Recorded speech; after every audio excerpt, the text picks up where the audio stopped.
Hello everyone and welcome to A Celtic World, the podcast uniting Celtic fans all over the planet.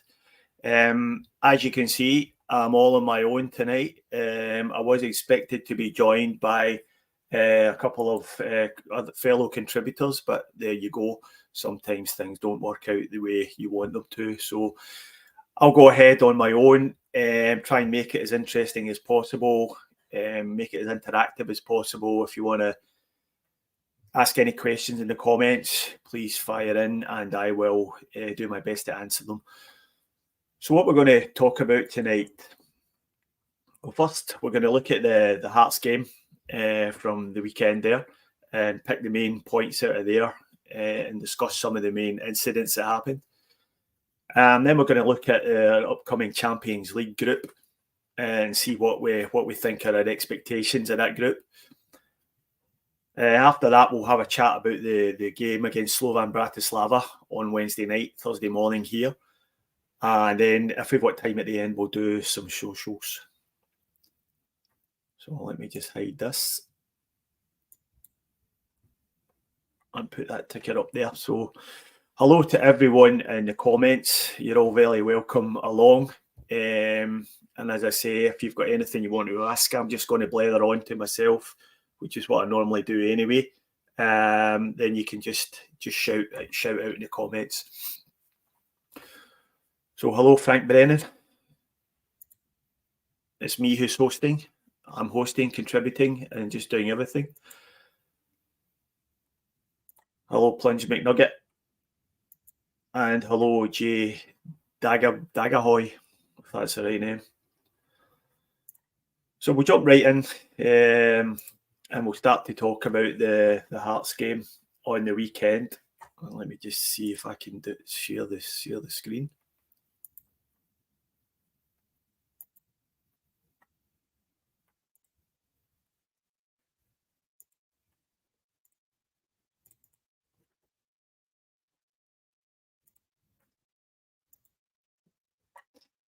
Just talk amongst yourself, guys.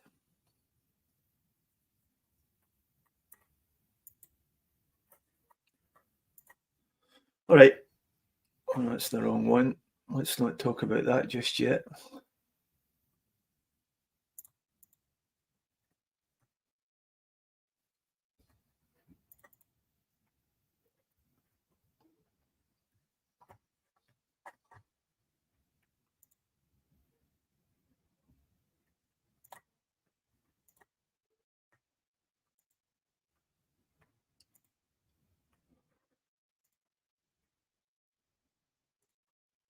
All right. First, we'll talk about the starting 11.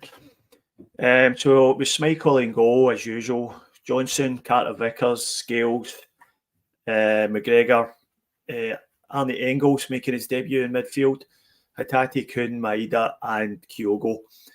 I think the sort of main talking point out of that was the inclusion of Engels in midfield over Paulo Bernardo. Now I understand Engels is the new signing, the new big money signing. And, it's good to see him in the team. And I think given the money we spent on him, he was always going to start eventually. But I kind of half expected him to start in front of Hatate and not Bernardo. So I think it was a bit harsh on Bernardo to start Engels in front of him. But I guess that's just the way it is. So that was really the only talking point out of the starting 11, and the rest kind of took care of itself. So let me just bring up some of the main incidents from the game.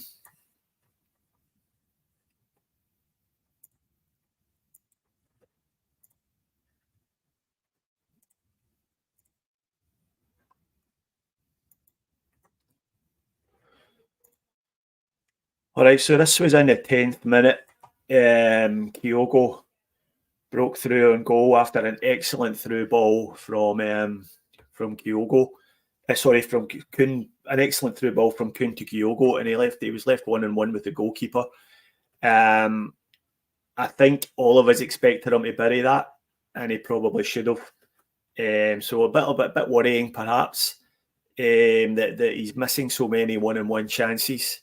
And I don't know if everybody else is concerned about that, but I certainly, it's starting to, annoy me a little bit that he's getting so many of these one-on-ones with goalkeepers, and he's yet to tuck one away this season.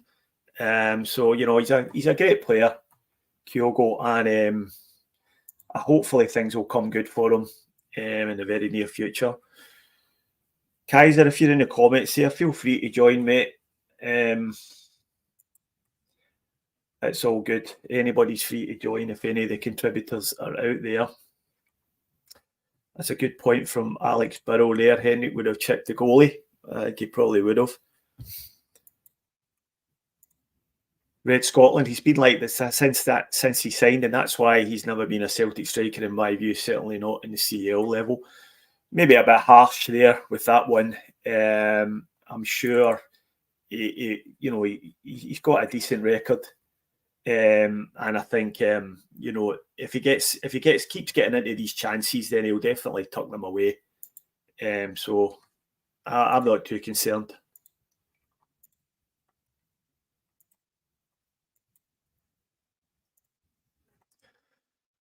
All right, next one. So this was a great chance for Arnie Engels to get his scoring account off the mark. Played in by, again, a lovely ball from Nicholas Kuhn, and he smacked the ball off the inside of the post. So I think that was quite unlucky. And I think at this point in the game, Engels was running amok, and he really does look the part. And that was a great strike and a great piece of play by the team. I think we were at this point in the game we were in full flow and knocking the ball out really well. So I think we deserved it if that one had went in. But then this happens. I think this is around about the 20th or the 30th minute. I can't quite remember the time. And it was a corner to Hearts. The ball was headed, I think, by Shankland, and it ricocheted directly onto Liam Scales. But it hit him round about the shoulder. And the ref obviously gave the penalty straight away, as he was always going to do. Fortunately for us, it was overturned in VAR, which I think was the correct decision. Although I know there's been a lot of weeping and gnashing of teeth by the mob from the other side of the city over this incident. But I think we arrived at the right decision. Probably a little bit fortunate, this time last season, I think that would have been a penalty.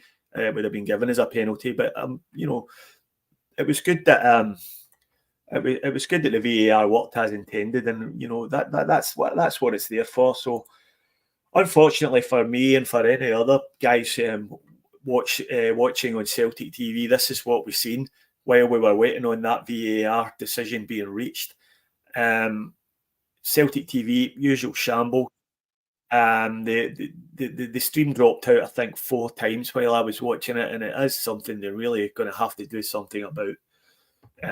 So very frustrating, very annoying, especially when you're waiting on a decision like that. So I was just watching Twitter updates and trying just waiting on the stream coming back on, and it didn't come back on until after the penalty was overturned. So good that the penalty was overturned though. And just before half time, Shankland has an effort from outside the box. Hearts coming back into it at this point. And an excellent save from Kasper Schmeichel. One of the few things he's had to do in his Celtic career up to now. So I think that one was good for the cameras, but a good save. Probably a little bit more comfortable than it looked. But good to see him getting a bit of action and earning his money for once.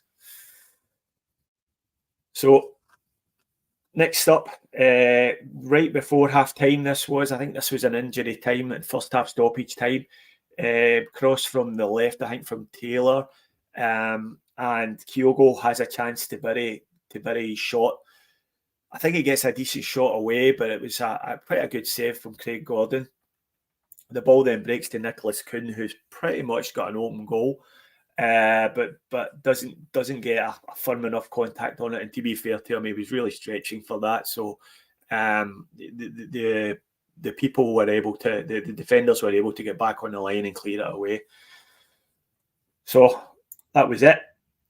So when we go to the second half, I think about 10 minutes into the second half, we had the second VAR penalty call of the day. And it was across, I can't remember who crossed it. I think it might have been Johnson crossed it, and the Hearts defender sticks an arm out, and basically ball hands away from the body, and it's direct contact with the hand. So I think that's a clear penalty kick, whether it was last year or this year.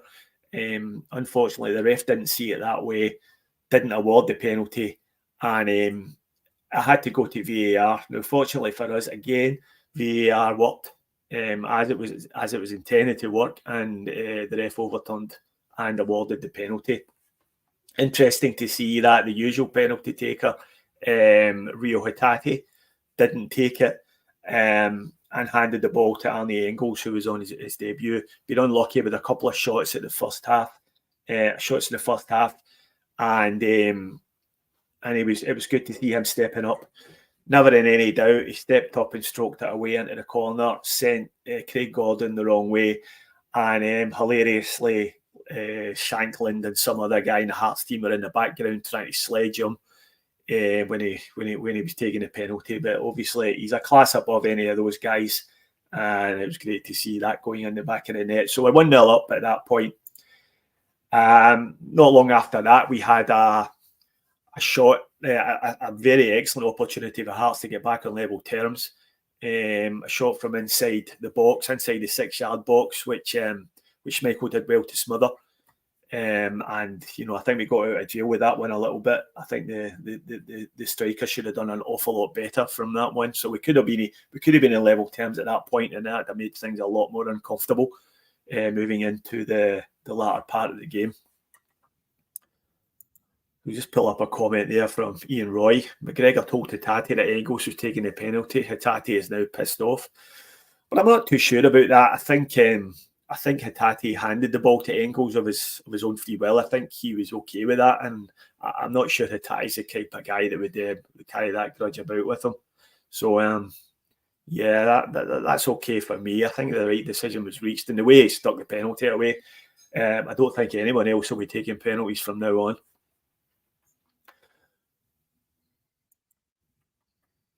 The next up, Luke McCowan, who came on around about the 60th minute, and I can't remember who replaced in midfield. There was a whole raft of substitutions at that time. The flow of the game got broken up, and it was and he was one of the ones that came on. But he got right into the game pretty early, and it was great to see him getting his goal. He picks up the ball in the edge of the box and he curls one. To be honest, I think Craig Gordon should have saved that. He's made a bit of a mess of that, and it's gone in off the post. So it was excellent to see McCowan getting his opening goal for Celtic, breaking his scoring duck, even though that had only lasted for less than half a game. But you know how these things go, and you could see when he ran away to celebrate the goal, he was really delighted. So great stuff from him, and big things expected of Luke McCowan. Really all down to him and how much work he wants to put in. So that was great. And then next up into stoppage time, it was ball, bit of a link up in play between Palmer and Taylor on the left hand side. Taylor sends a cross in, and Adam Idah gets across the front of his man to stick it away. Great goal. Great well-worked goal from Idah. It was fantastic, and I was really disappointed that it got pulled back for offside. But VAR did its thing, drew their crayon lines, and deemed Lewis Palmer to be offside. Now, I'm not sure about these VAR decisions. Certainly from the graphic that he showed, he looks as if he is offside just, and if he is, that's really poor from Lewis Palmer. He's coming back the way, and he's looking along the line, so there's no excuse for him being offside. So I think Adam Idah will be really annoyed at him for losing his goal, and it's always great for a striker to get off the mark for the season. And he'll be really annoyed that didn't stand. Okay, so I will stop sharing that for the moment, and we'll just look at some of your comments. So Red Scotland's in agreement. Poor from Craig Gordon goal. He'll be raging, but tough titty.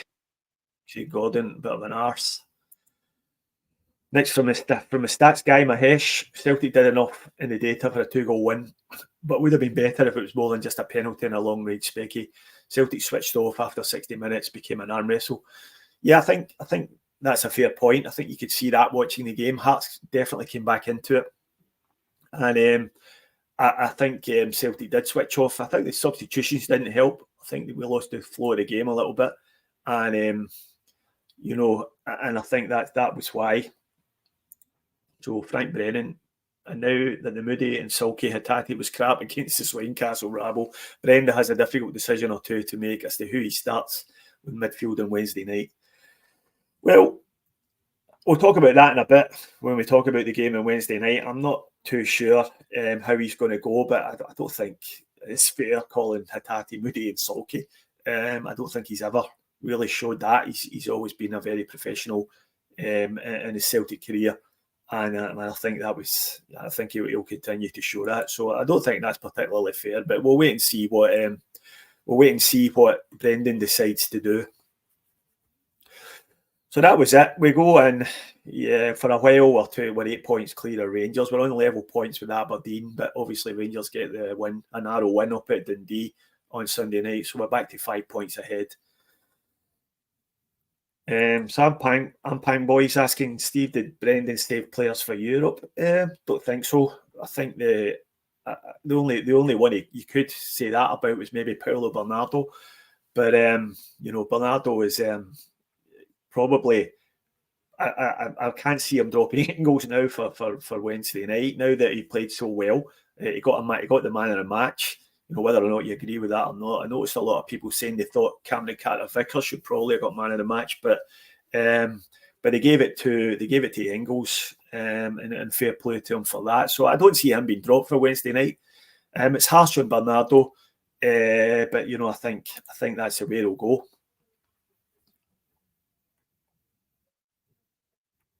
So let's just bring this one up from Mahesh again. For the first time this season, Celtic didn't have a speed advantage on the wings and it took more time to score.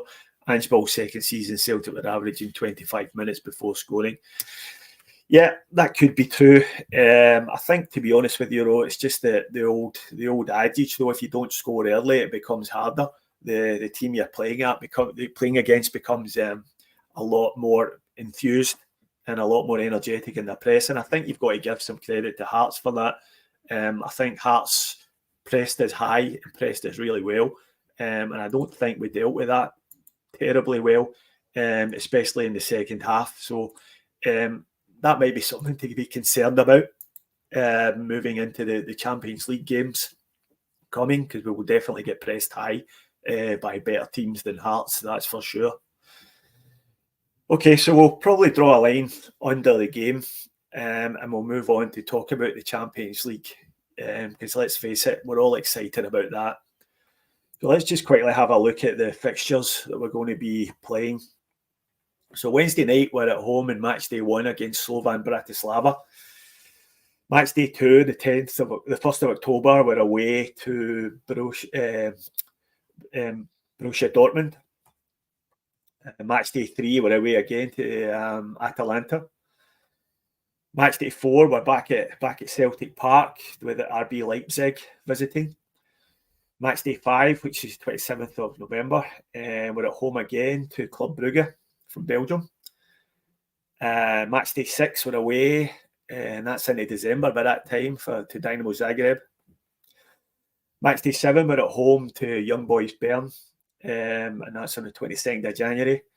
And match day 8, we're all the way down to the fantastically exotic destination of Birmingham to play at Aston Villa, and the things the media love to hype up as a Battle of Britain. But hopefully by that time we'll have enough points to make it comfortable enough to that we're already through to the next stage of the competition. But that's one to look forward to for sure.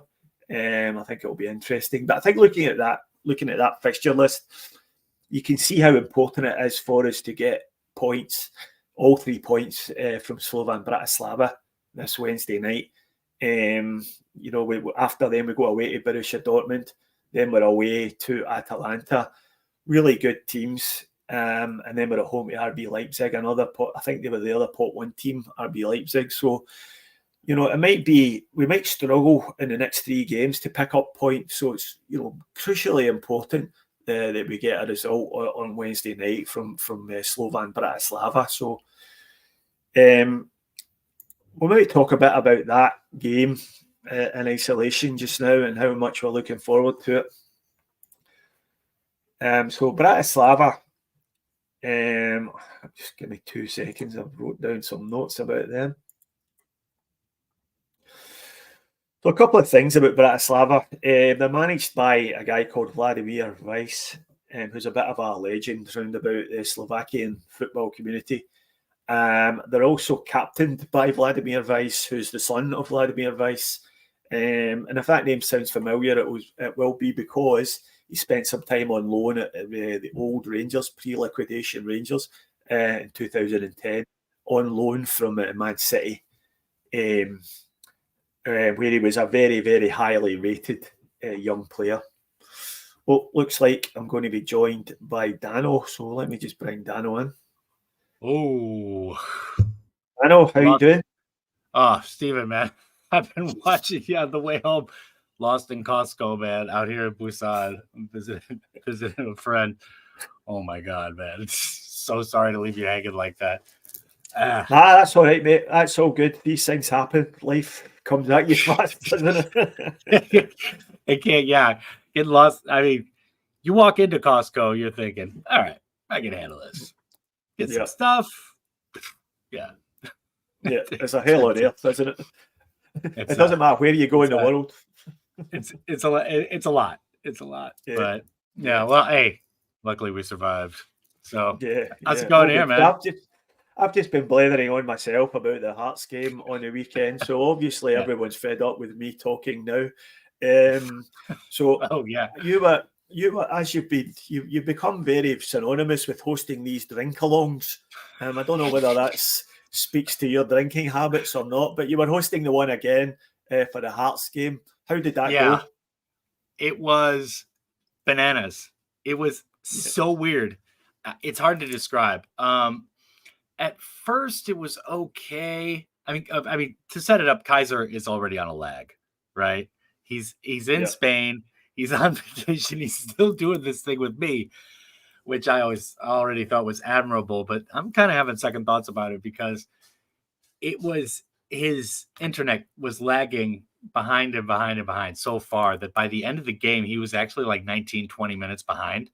Because the only reason I found that out was because I could hear myself echoing in his audio. And so I had one point where we're at like 87 minutes and I said we're in the 69th minute. I heard it through his like earpiece or whatever, his mic. And I just thought, oh, Jesus, he's 20 minutes behind. So it was weird because he turned off his camera, right? So it was like the ghost of Christmas past just kind of talking drunk over me and just stepping, like we were both stepping on each other when we're talking. And so it was just this voice that was just kind of taking over the entire thing. It was bananas, man. It was absolutely crazy. But pretty funny, man. I mean, like in the end, like kind of looking over parts of it again. It was hilarious, man. But yeah, I mean, that's really the only time during the week that I drink is for the drink-alongs. So had to get it in, man. I like this story. it was bananas. Me and Kaiser were talking about it quite a bit. He got back to Scotland like the next day, and we were both having a laugh about it. It was brilliant. And were you watching the game on Celtic TV? Yeah, that was fabulous. Yeah, I showed earlier on. I showed the uplink screen that we all were faced with 4 times during the game when the Celtic TV decided to crash, and we spoke about the penalty decision that Hearts were given when the ball hit against Liam Scales. But as soon as that went to VAR, as soon as they were talking about it, Celtic TV crashed. I don't know if it did for you. Just gone. So I had no idea what was going on. It was so frustrating watching for Twitter updates or WhatsApp updates. I know. Well, I mean, the kicker is right. They've just revamped Celtic TV. So I did notice the new format, and I was like, oh, this looks pretty sweet, man. Like this looks all right. And then you're like, oh, great. It's even worse than before. So just getting the bugs out, I guess, before Europe. But it was at least 3 that I noticed. But then again, I had the Ghost of Christmas Past ringing in my ear the entire time, so I couldn't really pay too much attention. I mean, I don't know. I did notice it worked better at the start. Like I connect to like my Google Chrome, and I've been having trouble while they were doing something with Celtic TV for the last few weeks before that to watch the game on my projector and stuff like that at home. But that day was no problem. So it started out great. I was like, oh man, perfect. Like this is what I've been missing for the past couple of weeks. I needed to cast it from my phone for a couple of weeks up until the game on Sunday, but it was working normally. And then whoop, not doing a fucking thing. So yeah. And what was your? I've already ran through sort of major incidents for the Hearts game, but what was your thoughts on the game? Give us a bit of an overview. To me, I thought the major incidents from the first half was just us not scoring in moments where we definitely should have scored, especially Kyogo. I mean, Kyogo should have finished that breakaway. I mean, he's one-on-one with the keeper. He's got to bury that. Engels was just kind of unlucky hitting the bar there and, just kind of blaring over, just kind of flaring over the goal from pretty point-blank range early on. But that was the kind of game he had. I mean, he seemed to be everywhere. I mean, it was an amazing first start, I thought, for him. Just unlucky, and I thought that was the main thing. It was a lack of clinical finishing from Kyogo and, just kind of bad luck for Engels on a couple of good chances. And to me, that was the main thing. I mean, we didn't seem to be getting tremendous opportunities or anything going on before that, so that was it. Just us needing to be a little bit more clinical, and we looked a little bit more fired up in the second half. And I liked the substitutions we made, and seeing who actually scored in the end. But overall, I would say just us needing to finish better, especially with Europe coming up, tomorrow night or whatever. So that. What was your view of our new £11 million signing, Arne Engels, on his debut? What did you make of him? I thought it was fabulous. I mean, he got his first goal, admittedly on a penalty. He should have already had one, but was ice cold on the penalty. I mean, that's a big moment for that young man right there. And, I think most supporters have been kind of urging the club to push the boat out. I mean, Odsonne Edouard being our record signing for that long is kind of pathetic given like our cash flow and not really having issues with that or anything. But I thought he was good. He seemed to be everywhere on the pitch. I mean, he was getting at the end of, crosses. He was making good space in midfield. I mean, I thought he fit right in, man. And our options in midfield now are pretty goddamn good. And the poise right there, Monty. Yeah, no doubt. Poise. And he played older than he is to me. I mean, what is he, 20? He was playing like a grown ass man out there for sure. Yeah, I think you're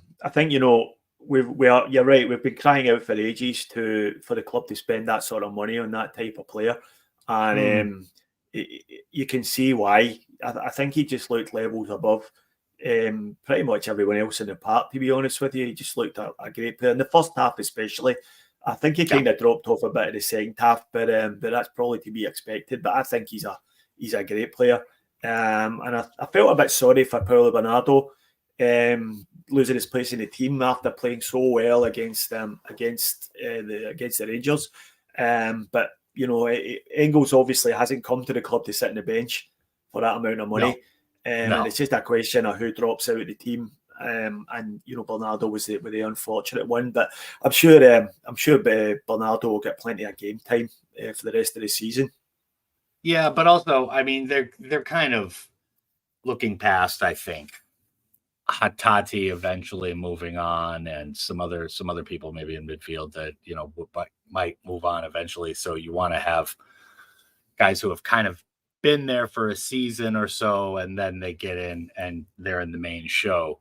So I love the options we have, even guys we don't think of a lot, like Odin Thiago Holm or whatever. I really think there's excellent competition now at almost every position. So yeah.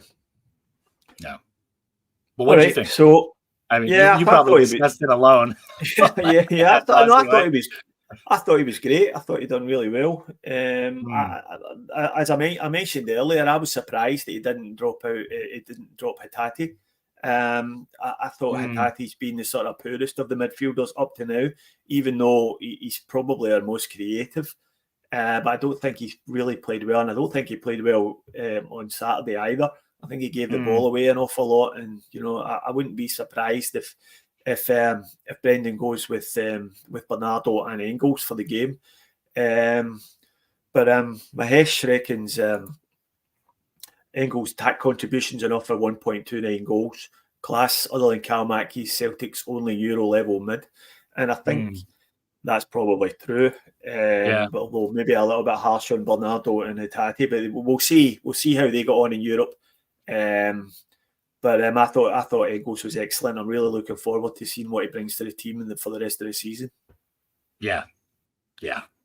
I'm really excited that we got him. I'm excited about all these last minute additions, man. We still have yet to see Trusty. I like the young boy who's living all of our dreams right now from Dundee, and he got his first goal too, and kind of sealed the game. So, I'm excited about everybody who's on the list. And I mean, I think the main thing about our transfer, window activity was just getting rid of the flotsam and jetsam and all the extras that are just hanging around in the casting room that have been for a couple of seasons. Just getting rid of a lot of dead wood is the main plus from, just beyond the new players. So. And what would your take on? We'll just briefly talk about the two penalties. One that ended up being given, and one that wasn't. Of course, Stephen Naismith is greeting about it after the game. But what was your take? Were they both the correct decisions we ultimately reached, or do you think we got away with one? I don't think we got away with one. But in this day and age, I was expecting it to get called a penalty. I mean, go to VAR review, and then, the guy runs over to the screen and does the whole song and dance and runs out and does things with his hands. I was expecting VAR to review it and get it called back. I don't think it was a penalty just on what I saw, though. I don't think we got away with one. I thought we were going to get nailed for one that we didn't deserve. That's how I was thinking. Yeah, I wasn't really, I thought I didn't expect him to overturn the Hearts penalty, to be honest with you. I expected that to be given and to stand, and I was pleasantly surprised. And I think the introduction of Willie Collum's monthly show where he's asking, they're publishing the audio from the VAR, and they're also discussing the various incidents. So I think that's helping us. I think that's to our benefit that they're starting to do these things, because there is a little bit of pressure on the refs. The refs know that the decisions they give are going to be analysed, and I think that helps us. Yeah, I think so too. In the end, I don't think that Scales actually touched the ball or anything. I think it would be impossible for him, and I think that's what the guys in the VAR booth were thinking. But I definitely do not think that was a penalty. And what got called for us was a penalty for sure. I think the refs for once in their lives did something, worked up to their resumes in Scotland, because usually it's just, it's usually a total shambles, and it has been for the last couple of years. Every time VAR reviews or anything goes on up in Scotland, so I thought the calls were pretty standard. They went the way they should have. Okay, so anything else you want to say about the game? Anything jumped out at you? No, aside from the lack of clinical finishing. It was almost the new signing perfect trifecta if Ida had scored his first goal of the season towards the end, but Palmer was just was coming back from an offside position, so I think that close. Yeah, I think Adam Ida, I mentioned this earlier as well, I think Adam Ida would have been very, very upset about that one, because there was no reason for Palmer to be offside there. He should have been. He was looking along the line. He should have got back far enough to keep himself onside. And every striker likes to get off the mark for the season, and that was Ida's opportunity to do that. So a striker goes 3 or 4 games without a goal, and the media start talking about goal droughts and all this sort of nonsense. All nonsense, obviously, but it's all it's all part of the pressure that the media like to apply. So I think there's probably a few choice words to exchanged in the dressing room after that. So it was almost right there. And I was, admittedly, I've been kind of rooting for Palma. He's been kind of put off by the wayside and bombed out of the team in a certain respect. So I was hoping that he was going to be kind of the catalyst for the third goal, and he did make a nice pass there to set up the assist, and then he just scores. But who knew? He was just a bit offside. So once again, the situational awareness is kind of lacking with Palma. So tough break, man. All right, so probably move on now and talk about the game during the week, the big game, first game of our Champions League campaign against Slovan Bratislava. Now, this is a game that a lot of Celtic fans are expecting us to win reasonably easily, but I honestly can't see it. I think we're going to, not that I can't see us winning, but I think it's going to be harder than a lot of people are estimating. Now, we'll talk a little bit about Slovan Bratislava first. So the European record is not the best. They've never played in the Champions League groups. They generally play in the Conference League for the past couple of years, although they did win the old European Cup Winners' Cup back in 68-69, and they beat Barcelona in the final. So they have got a European history, quite similar to ourselves. We were a European force many, many years ago, but not so much now. Last year, they finished second in the Conference League group. And the year before that, they lost to Aris Limassol in the Europa League qualifying. Last year, they got beat off Sturm Graz in the knockout round of the Conference League. So interesting to look at their record this year. So they've won the Superliga in Slovakia 6 times in a row, and they're top of the league again this year, having won 5 out of the first 6 games. So they're flying high again. In qualifying this year, they did the whole qualifying thing right from the start, right from the first qualifying round. So they're in with the Welsh and the Irish teams, and they beat a team from Macedonia called Struga 6-2 on aggregate. In the second round, they beat NK Celje from Slovenia 6-1 on aggregate, including a 5-0 pumping at home. Third round, they beat Apple FC from Cyprus 2-0 on aggregate. And then in the playoff round, probably the most impressive of their scores, they beat FC Midtjylland from Denmark 4-3 on aggregate, having drawn 1 each away and won 3-2 at home. Now, I've had a look at the YouTube highlights from that game, and they're a good team. They really are a good team. I think what we can expect from them is strong, physical, fit players. They all look to be fairly tall. And they look to be very good, very proficient on the ball. So the main players, as I mentioned earlier, Vladimir Weiss is the captain and winger. He's 34 now, so he's a bit of a veteran, but he's the son of the manager, who's also called Vladimir Weiss. And Vladimir Weiss, the son, used to play for Rangers back in 2010, where he spent a loan spell there on loan from Man City. So he was one of Man City's. He was one of Man City's up and coming youngsters, and he got loaned out to a few different teams, and one of them was Rangers. So he was only there for a short time, so we won't hold that against him too much. The top scorer is a man called Tigran Barsegian, who's an Armenian international, and he's top scorer this year with 8 goals in all competitions, and he scored the winner against FC Midtjylland. So I'll throw it to you, Dano. I guess you, like me, don't know too much about Slovan Bratislava, but what are you expecting from them on Wednesday night? I mean, they're a good team, man. I don't know a lot about their lineup and stuff like that. I have watched some highlights from their domestic competition, and yeah, I saw the game, the playoff round game versus Midtjylland, who are no easy out. So if we're not taking these guys super seriously at home or away, but I mean, luckily we've only got them at home with the new format. So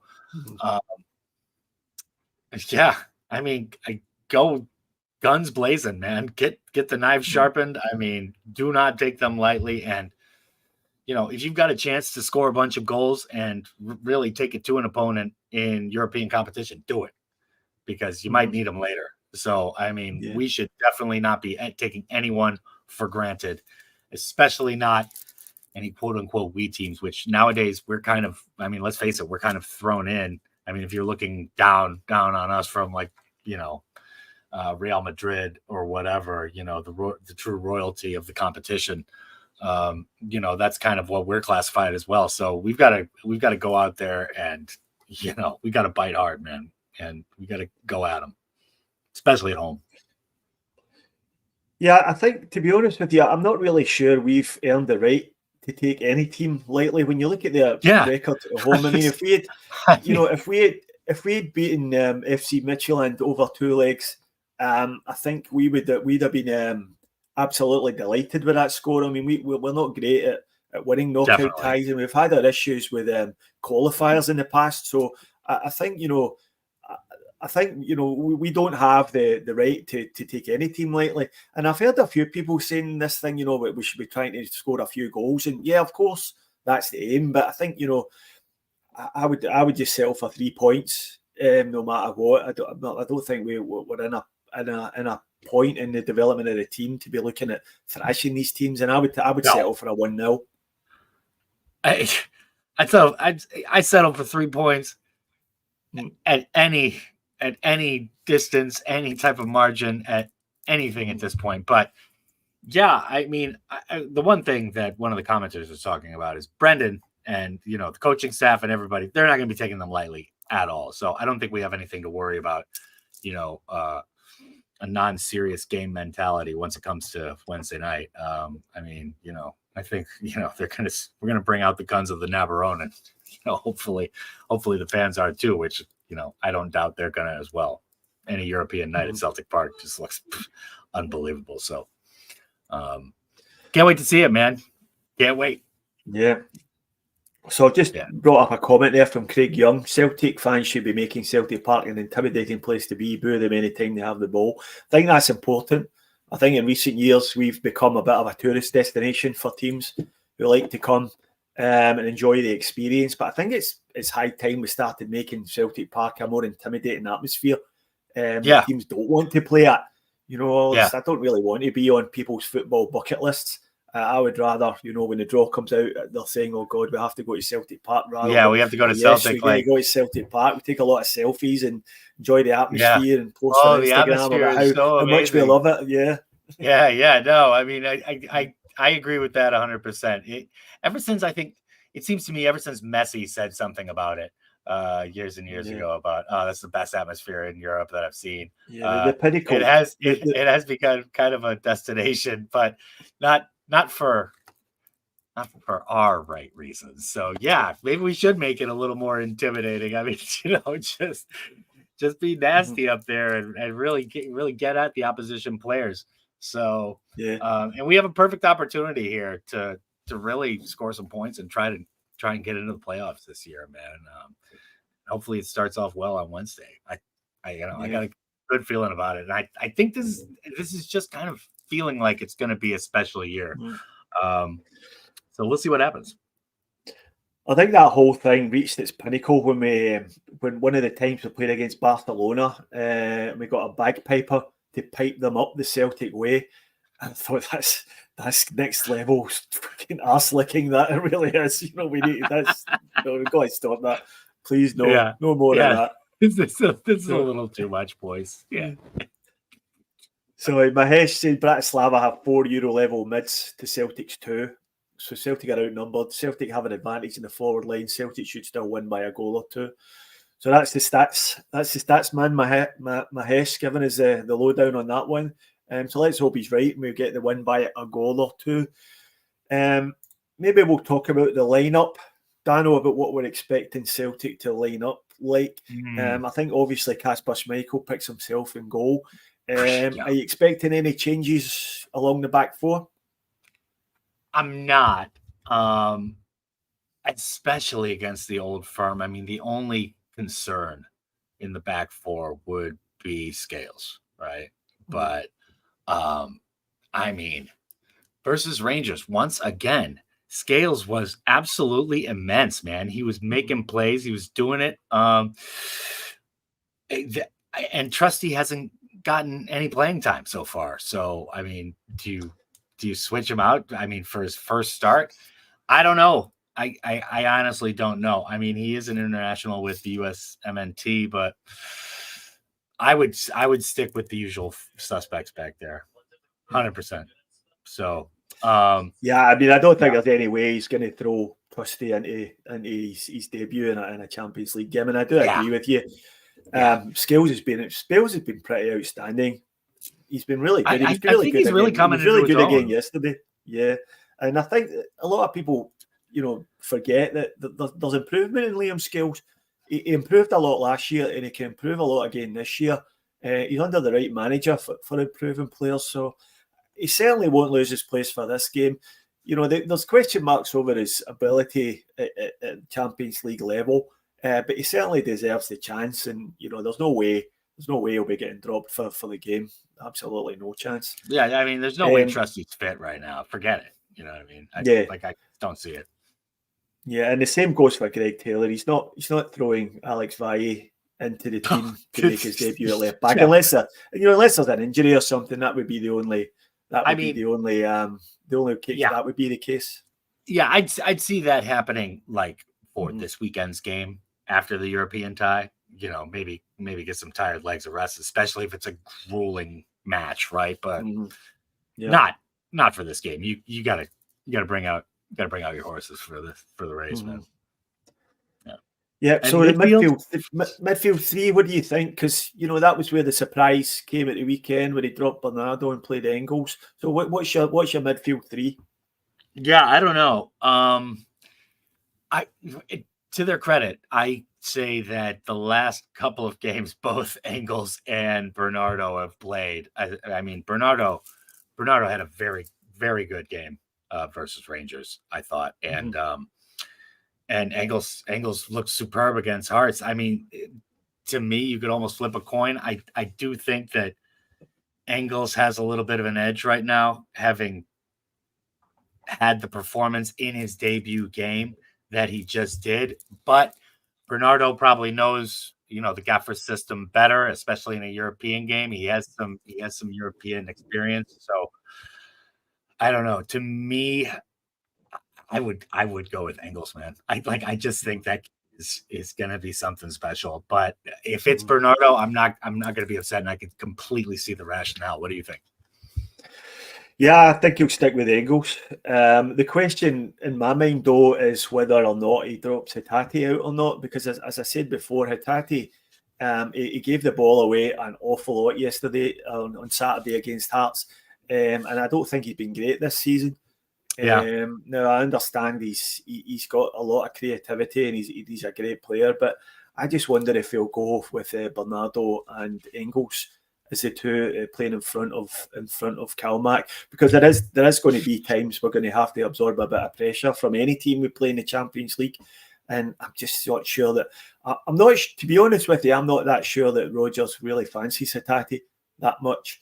I think as has been mentioned a lot of times, he gives the ball away a lot more than Brendan likes his team to do.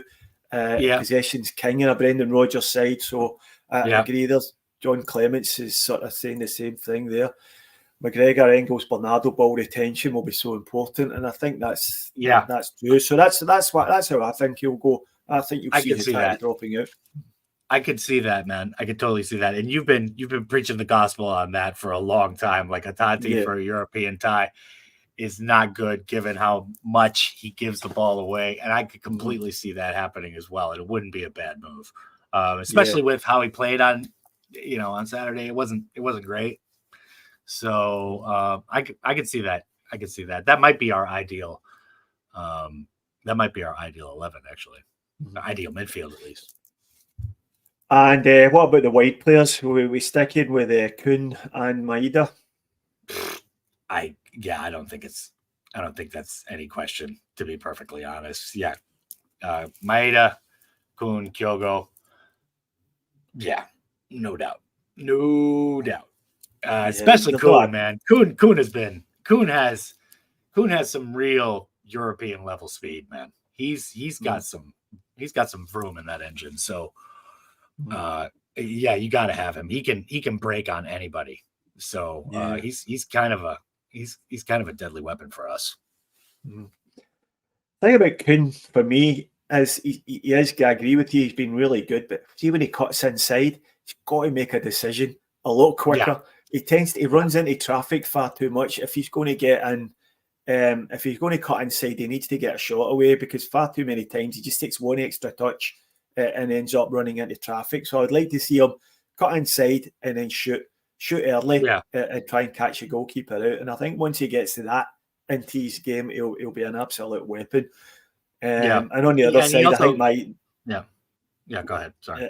On the other side, I think Maeda picks himself just for his work rate alone. I think in a game like this, we're going to have to press high and try and win the ball back, and it's not going to be easy to win the ball back.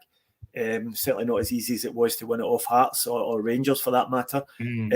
So that's what we're going to need. So I think Maeda picks himself. Yeah. One thing about Kuhn, you're right. When he runs inside and he doesn't make the decision to either pass it off and maybe do a give and go, or just rocket it towards the net and take a shot. He doesn't decide to do either a lot of times. And it's just kind of infuriating, because then our right wing is completely open and there's a bunch of space that he's just vacated, and there's not really much to do. So usually against teams that are just sitting back, we just start kind of tinkering around with it outside the box and just resetting everything, and that takes a while, right? So but Maeda, with his work rate and how he's been playing of late, I don't think there's any type of question.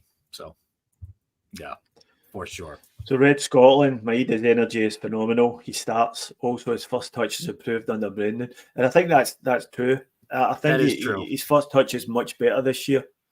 Much better, man. You and I used to joke around. He's got the first touch of a baby elephant or something to that effect. That was my main problem when he came here. I mean, he's obviously become like kind of a cult hero, club legend in the meantime, and deservedly so. But yeah, his first touch has gotten a lot better, and I'm not sure if it's just Brendan, but a year under Brendan, he's already got it under his belt. So it has improved. Yeah, Red is right about that. So that's the team. What do you think the score's going to be? I'll nail you down for a prediction. I'm going to go 2-1. Go 2-1. This is a worthy opponent, man. I think we'll leave it out till the end too. Either that or we'll be biting nails right up until the ref blows his whistle. But I think we'll have the quality to see this one through. Yeah.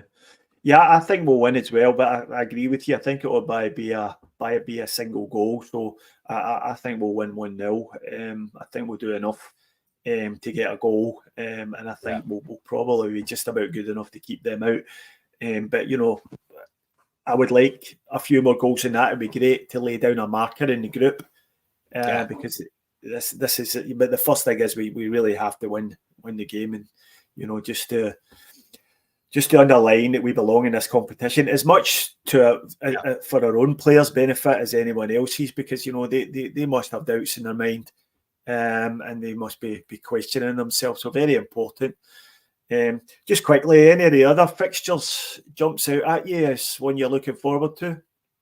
Not particularly. I actually haven't looked at the whole list, but as far as our games go, man, I would love to go to the Dortmund game, man. I would love to go to if of all the games, I could just choose one to go to. That stadium is like on the bucket list for me as a football fan. And to see Celtic play there would be win, lose, or draw, phenomenal. Like I would really love to go see that game. The other ones are toughies, man. I mean, going down to Atalanta, that is hefty stuff. Us going down to Italy in Europe is always a tall task. But what about you? What stands out? Well, obviously the one that jumped off the page was the game against Aston Villa. Obviously, sort of Scotland against England games look always create a lot of interest. And it's always great. It's always great to get a result. So I really hope we can do something down there. They do look a good team. And they've got Ollie Watkins up front, who's an England international level striker. So be a tough game down there, but hopefully we'll take a big support down and give them a real good game. So that's what I'm looking forward to. But I do agree with you, the Dortmund away, in terms of being a travelling fan, that would just be phenomenal. Yeah, absolutely unbelievable. But yeah, the Villa game definitely is like on a mark. Watching them, man, what they had to come back from 2-0 down against Everton this weekend and win on a miracle. I think we're going to be able to play with them, man. Like for sure. I think Brendan's going to really know how to approach that game. I think it's going to be a dogfight, man. And I think we're both going to kind of be battling for a spot in the playoffs at that point. So that's going to be a big game, man. Yeah. Well, as Ian Royce says, Villa looked quite good against Everton, although I have to say Everton are absolutely garbage. I've watched them a couple of times this year, so beating them is certainly no benchmark. No, and I mean, falling down 2-0 to them is definitely not benchmark. I mean, they are genuinely bad, dude. Yeah.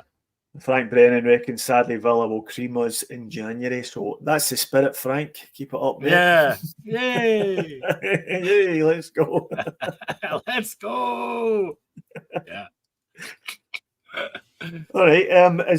Did I hear your little dog barking in the background there, Dano? Yeah. I'm actually in Changwon here, kind of just outside of Busan in southeastern Korea. It's like the Harvest Festival. It's Chuseok. So Monday, Tuesday, Wednesday are off here in Korea. So I'm out of my girl's place. And yeah, X-Men is popping around here somewhere. I don't know where he went just now. And is he okay emotionally after the presidential debate? He didn't catch any of that, did he? Well, he's like daddy. He's Kamala all the way. So but I think there have been some amazing things coming out of that. Oh my god, I've been lost in this election. There was one guy that produced a song. Have you seen it? What was the guy's name? There's so many remixes that came out from the They're Eating Dogs stuff with Trump. Yeah. There's one that had almost like a calypso vibe to it. Yeah, that guy. That's the one. Afrobeat thing to it. Yeah, I saw that. That was the best. Yeah, my sister. That was the best ever. Right when that came out, my sister popped that to me like right away. Like, have you seen this? I was like, nope. Yeah. It's gonna be mad, man. So Monty's asking Steve and Dano, are you guys anywhere near Adelaide? My mate lives there now. So I'm probably a bit closer to Adelaide than Dano, who's in Korea. Yeah. A good bit. Yeah. So, but I'm in Sydney, Monty. So no, unfortunately, I'm not in Adelaide. And I've never. Where is Adelaide? Is that like way out west or? No, it's South Australia. So it's not too far from Melbourne. On the south, so they reckon it's a bit of a dull place, but I don't know. They call it the city of churches, so I'm not too sure if that sort of sums up. There's not an awful lot of parties going on there. You know? A lot of excitement. A lot of excitement with the churches. It's not like it's a really old country or anything either. It's not like you have these cathedrals from the 1300s or something, right? The churches of the 1890s, mate. Yeah. That's a good effort, mate. Good effort. No, I'm sure I blew that. Yeah, the actual accent. But so all right. Well, so we just ticked over. You've ticked over the hour, so I might do social medias now. So I'll bring up the one that you sent me earlier. Do you want to talk us through that one? I love this. This is our main man, Ian Castro Celtic. Hope Hearts fans are having a miserable start to the week, and we had this. I don't know, Hearts fan. I think I speak for a lot of fans from different teams when I say that Celtic fans are the worst at Scottish football. Yeah, our man Ian, he's the master on Twitter. So you've got to pick up our boy, man. Ian in Wales, brilliant. You've got to love him, haven't you? I couldn't leave that one alone. I'm just going. Yeah. Okay, let me see if I can bring this one up. Here we go. I've made a mess of that. Let me remove that for a minute. Oh, you got like both screens up. Yeah. Yeah, I know. I'm absolutely hopeless at this. I don't know how Gav does it. No, I know. I thankfully I've only done the drink along, so I don't need to do jack shit, right? Yeah, I know. So this is a game from the weekend. I think it was between QPR and Sheffield Wednesday, and this is in the last minute of the game. And it was the goalmouth scramble of all goalmouth scrambles, and they've done it to the Benny Hill music in the background. Oh yeah! So I don't know if this will come through. I don't know if this will come through in the audio, but let's have a look at this. This is just.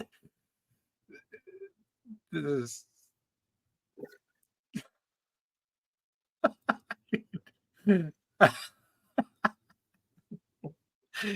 Are we sure that wasn't a scrum? Are we not watching rugby here? Yeah, I know.